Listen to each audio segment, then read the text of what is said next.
సేమియా ఉప్మా కోసం ముందుగా స్టవ్ వెలిగించుకొని పాన్ పెట్టుకోవాలి. దీంట్లో ఇలా మనం ఒక కప్పు కొలత పెట్టుకొని సేమియా తీసుకోవాలి. దీన్ని ఇప్పుడు రోస్ట్గా ఫ్రై చేసుకోవాలి.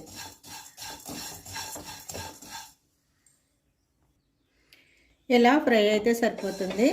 ఇప్పుడు దీన్ని ఒక ప్లేట్లోకి తీసుకోవాలి. ఇప్పుడు ఇదే ప్యాన్లో ఆయిల్ పోసుకోవాలి.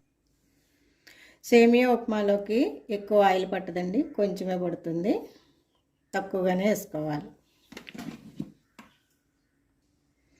ఇప్పుడు దీంట్లో పోపు కోసం ఒక అర స్పూన్ ఆవాలు, ఒక స్పూన్ మినపప్పు, ఒక స్పూన్ శనగపప్పు వేసుకొని వేయించుకోవాలి.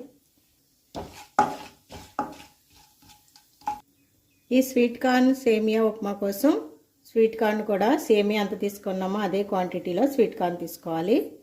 ఒక స్పూను జీడిపప్పు, కరివేపాకు, ఒక పచ్చిమిరపకాయ తీసుకున్నాను నేను, కొత్తిమీర, క్యారెట్, ఉల్లిపాయ ఇవి తీసుకోవాలి. పోపులు కాస్త ఫ్రై అయిన తర్వాత జీడిపప్పు కూడా వేసి ఫ్రై చేయాలి. వీటితో పాటే స్వీట్ కార్న్, ఉల్లిపాయ ముక్కలు, పచ్చిమిరపకాయ ముక్కలు, క్యారెట్, కరివేపాకు కూడా వేసుకొని ఫ్రై చేసుకోవాలి.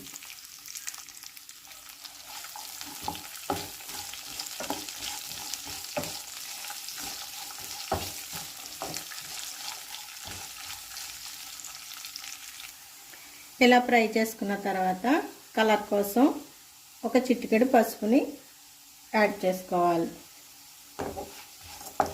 దీంట్లో ఇప్పుడు మనం ఏ కొలతతో అయితే సేమియాని స్వీట్ కార్న్ తీసుకున్నామో అదే కప్పుతో ఒక కప్పు వాటర్ వేసుకోవాలి.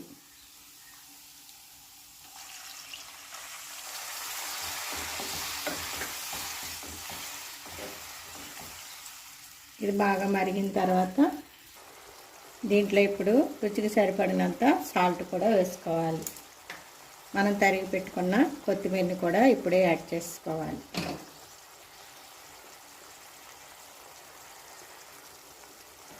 సేమియాని కూడా ఇప్పుడే కలిపేసుకోవాలి.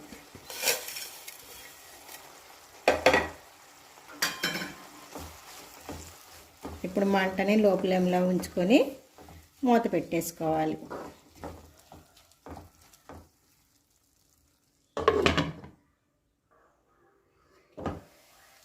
అంతేనండి, వేడివేడిగా మన స్వీట్ కార్న్